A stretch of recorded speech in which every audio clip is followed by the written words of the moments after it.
Oh, we saw this coming, didn't we? Just as Tom Bower confirms what I have been reporting for months, that there are serious strains within the marriage of Meghan Markle and Prince Harry, who is a miserable prisoner in the Montecito mansion, she releases a video showing him, of course, praising her flower arranging, calling her babe, and even making it clear that her favourite child, Lily, has red hair. Watch this.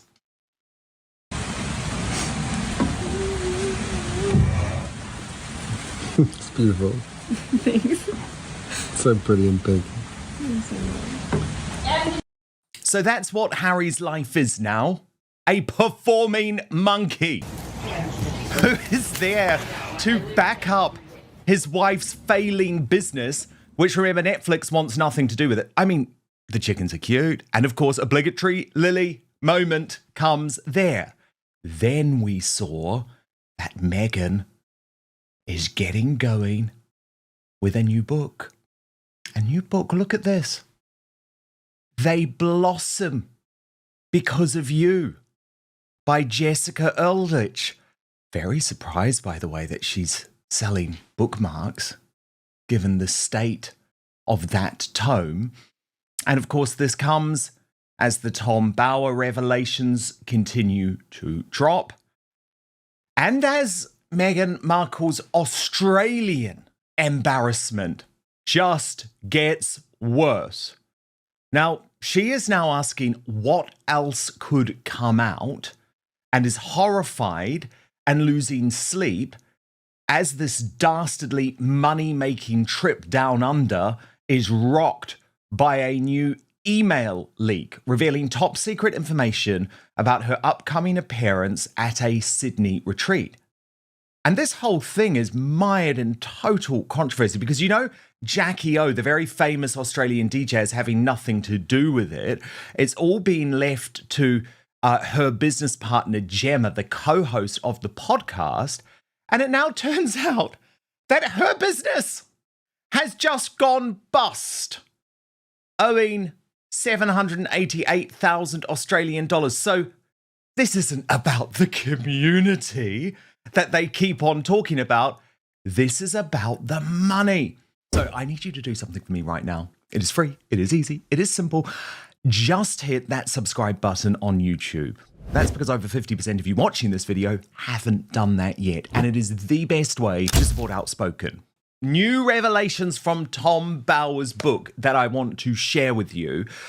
But first, I'm sure you'd be interested to know what Lady Colin Campbell's take is on this. She posted, I have to confess, I am looking forward to the publication of Tom Bower's examination of the disaster that has been Meghan's quest for billionaire status. Entitled Betrayal, Power, Deceit and the Fight for the Future of the Royal Family, its serialization so far suggests that its contents are spot on. Okay, so Lady C's backing Bower here. Another indication of its accuracy is the fact that Harry and Meghan have now waded in, pouring scorn on the author and his contents despite not knowing any more than you or I the entirety. Demonstrating yet again their aptitude for fanning the flames so that they drive traffic in their direction, their representative states, Mr. Bower's commentary has long crossed the line from criticism into fixation. This is someone who has publicly stated the monarchy, in fact, depends on actually obliterating the Sussexes from our state of life. Language that speaks for itself. He has made a career out of constructing ever more elaborate theories about people he does not know and has never met. What she hasn't figured out yet, he has, she says, referring to Harry, this is Lady C, is that what's being said is important and not all publicity is desirable. Until she learns that lesson, I fear their downward trajectory will continue apace. With it, however, is an upside for authors such as Tom Bower, when you have a subject who will actually collude with her critics and her lust for attention. It really adds a new dimension to win-win, at least insofar as book sales are concerned. Pity such commercial success doesn't extend to the sale of was never produce, but then there's a world of difference between attention and bucks. And that last word, bucks, is incredibly important because Tom Bower has revealed in Betrayal, at least the first part which has been serialized in the Times newspaper, that money Money is a massive factor in the collapse of the Harry and Meghan project. In fact, he asked the question, where has the money gone? And so this is when we come to what's next and what is going to be one of, unfortunately, the spectres and talking points hanging over the British royal family in a time of crisis. The fact that Harry and Meghan are in so much financial and reputational trouble that there is now a genuine bid going on for a royal return. And that is what Tom Bower is revealing in Betrayal. He writes in this extract, the Sussexes aimed for nothing less than to be reinstated in London by the King as trusted members of the royal family. The vehicle for their triumphant return would be the Invictus Games, to be held in July 2027 in Birmingham. From the outset, Harry had plotted for the King to open the Games as the backdrop for Meghan, accompanied by their children, to dominate the media. But in choosing Birmingham, Bower goes on, Harry had unwittingly exposed himself to unexpected controversy. The toxic reality of a city in turmoil, mired in threats of protest. And this is the problem with Harry, right? He's not in the United Kingdom. He has no idea that we're in the midst of what is effectively an Islamist civil war, and Birmingham is ground zero of that fight. So Tom Bower writes, among the 22 countries invited to compete in Birmingham was Israel. Inevitably, their small team would be drawn from former members of the Israel Defense Forces injured fighting Hamas and Hezbollah in Gaza, Lebanon, and Syria. Could the monarch allow himself to be embroiled, this is Charles, in the inevitable protests after the negative press the royal family has suffered over the preceding months and years? Considering all the damning words and lies spoken and written by the Sussexes against the royal family since 2021, and the enormous damage caused by the Sussexes' exploitation of their royal titles, the chance of the King irritating the Prince and Princess of Wales to please the Sussexes in spring 2026 is remote. For the King to publicly meet his son and his troublemaking daughter-in-law, both guilty of betraying the royal family, is a gamble with little upside. The feud embroiling them is far from resolution, and it remains to be seen what damage the 2027 Invictus Games will inflict on an already fragile family. The claim that there are serious strains in Meghan Markle and Prince Harry's marriage. That's a big statement. And of course, it's immediately grabbing attention. But here's the thing, we've seen headlines like this before. The question is, how much of it is real and how much is just speculation? Now the video goes even further. It suggests that Prince Harry is appearing miserable in public, and that his body language, expressions, and overall vibe are being used as evidence of problems behind the scenes. But let's be honest, reading emotions from short clips? That's not exactly reliable proof. It's interpretation. Here's where it gets interesting. The video claims Meghan is actively fighting back against these rumors by appearing with Harry publicly. Basically, the idea is that these appearances are meant to shut down speculation about their relationship. Now, is that strategy or just normal public life? That depends on how you interpret it. So, wow, so many bombshells coming from Tom Bower. Let me bring in Angela Levin now for analysis. She is our royal mastermind and, of course, Prince Harry's biographer. So, Angela, great to have you. I want to pick up on this Meghan fight back, this video showing Prince Harry, complimenting her and saying how amazing and pretty and pink she is. I mean, is this enough, Angela, to convince us that Tom Bower has got this wrong and actually Harry's just really happy supporting this flop business? Of course not. I mean, she's absurd because she thinks doing the tiniest thing makes her wonderful, and it's beautiful flowers, and she's just arranged them in wonderfully, which she hasn't. It just popped in a vase, and therefore she's absolutely clever and lovable. I just think it's someone who can't let go just for a minute. She's got to win, she's got to be the best. And she's not the best, but she's got to keep on, even if it's a silly old thing of plumbing roses or whatever they were into a jar. It's just nonsense in a bottle and anything. Who cares about that? That's nothing to do with it. What's much more interesting is that when they go anywhere, she pushes him. She's now pushing him from the front. She was pushing him from the back. She doesn't want him to be anywhere which she doesn't want to be. Now, that's what people will feel. That's extremely rude. And if she never did that, or she smiled and let him go first all the time for a bit, they'll say, oh, that's better. That's much nicer. It's to have a vase with flowers in is pathetic. Now, Angela, then there was this book. What's the meaning behind this book? They blossom because of you. I've had a laugh at this book, actually. I'm going to read you 2 paragraphs Oh, of good. a poem, and I'm going to tell you the rest is nonsense. Okay, this is we are both between two worlds. This is about a mother and a child, right? I know what it's like, and it's just absurd nonsense. Anyway, both between two worlds, and you were coming home. So new and yet so familiar. I know you and I'm known. Our hearts had met before, an introduction in a dream. The way you are my minor. I see you and I'm seen. It goes on, but I don't think you necessarily want to see it. But the thing is about this is that it's about being the most wonderful mother, right?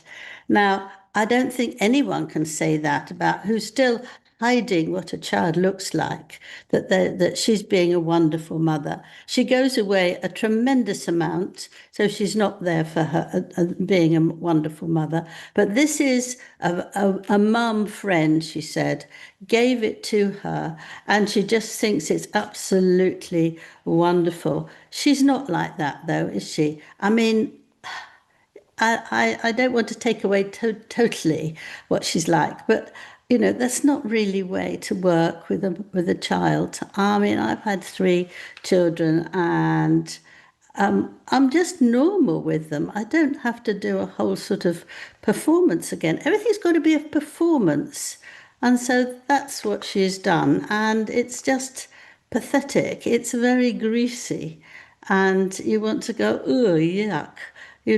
I'm afraid. I read a few of them. I had to look for them because they're not out yet. I had to whizzing around trying to find them, but they would make me feel a bit sick. I'm sorry. Interesting. And Angela, what do you make of the fact that, surprise, surprise, the 3,199 Australian dollar tickets to Meghan's little retreat are not sold out, Angela, despite all the talk? Well, it's too expensive, isn't it?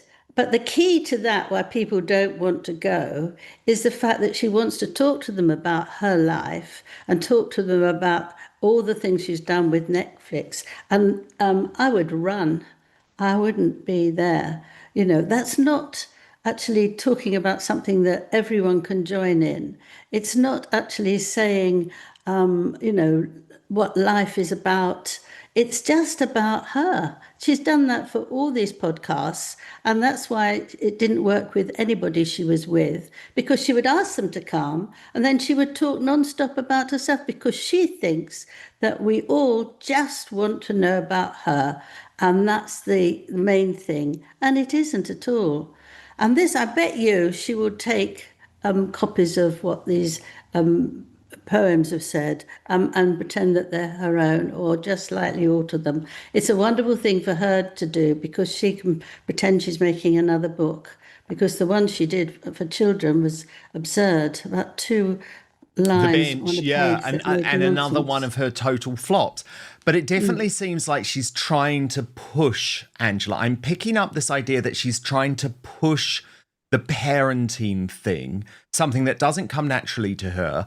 I'm suspicious. I think it's all about wanting to make money, because did you see this appearance last week at a children's hospital? Yes. And Tom Sykes actually wrote of this, that this was a photo op that sparks uneasy questions. And he said, when a beleaguered and divisive public figure appears in a setting which tugs strongly at the heartstrings, skeptics will always wonder about the motivations. Angela, did you wonder about the motivations of this? Well, I had an answer straight away. She just wants to be seen with a camera of a child. Can we see her children? No. How dare she do that? There she is covering her face because she's looking, even though this is a hospital, I could be ill, I want to smile at this child. A child doesn't respond positively to her. We've seen that compared to Catherine. It's just ridiculous. But you mustn't do that. You mustn't actually, a child who's ill, and then you go in there, I think she was there 17 minutes, and that's it. You know, she's not there to really sit there, have a little chat, read a story together. It's just that she can smile at the camera, and that's it. It's just appalling. I can't imagine any woman doing that to a child. So when she's talking about all her sentimental stuff in her next book she wants to read, it turns me right over. I can't bear it. What do you make of So the insincere. revelations in Tom Bower's book, Angela? Well, I think I've read all the bits that have been taken out, the extracts, and they're good. You know, I don't always think he's good, but I think so far it's good, and he's got it right, and he can see right through them. And the thing is, he's not the least bit scared of them. They sort of say they're going to take him to, you know, police and all that, complain, and he just would say, you know, go on. He did the first one, and he's just, you know, quite hard that he's just not taking any notice of the second one. And they can't bear it, you see, because they say this is a disgusting book, and there's some words that they used about it. But actually, they didn't say, we're calling the police or we're going to charge you straight away. I mean, then you think there's something there, but he's not scared. He's done this for decades and is not the least bit. Sometimes I think he just makes up a little bit, but sometimes people do. But I think some of this stuff is really good. Angela, back home, King Charles has had a very busy 24 hours. I think he's looking very unwell, if I'm honest, but he is determined to get out there. So there he is in the past few hours with Vladimir Zelensky in that same room, Angela, because it's quite awkward. Look at that picture. Can you see? It looks like Zelensky has a parrot on his shoulder, but actually that's just the parrot in the room. But he also met with the Canadian Prime Minister, Mark Carney, there. That's a bit more of a controversial meeting, given Roy Anika posted a lot to discuss. Mark Carney, he's of course the Canadian Prime Minister, has described Andrew Mountbatten Windsor's conduct as deplorable and supports his removal from the line of succession. Then, of course, there's the matter of the King of Canada's scheduled US state visit, because, Angela, even some questions now politically about whether Charles should go to America. I think that's crazy. Of course he should go. I can't think that Trump would want him, because you're taking so much out of his day, Trump's day. I think he's got to be there. And if something awful happens, he's got to be there. You can't actually stop that and just have a nice time. You'll be thinking all the time. People will be coming in, whispering to him what's going on. I mean, he's got to actually stay there, because I think the war's got worse rather than better. And I think that he needs to concentrate what he's doing. And if everything works out in time, they'll have to find another one for His Majesty to go.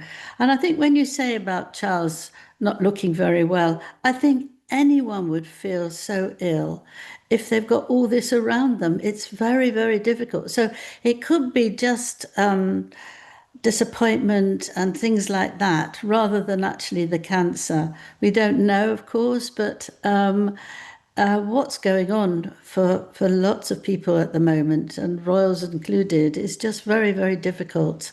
And we're all very scared, I think. This is a classic example of media framing. You take a few clips, add a narrative, and suddenly it becomes a full-blown story.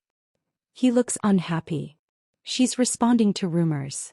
There's tension. It all builds into one big headline. But none of that equals confirmed fact. it's storytelling. So why is this blowing up? Because people are already invested in Harry and Meghan's relationship.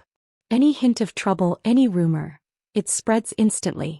And once the marriage trouble narrative starts trending, it's hard to stop. As always, the internet is divided. Some people believe these clips show real tension.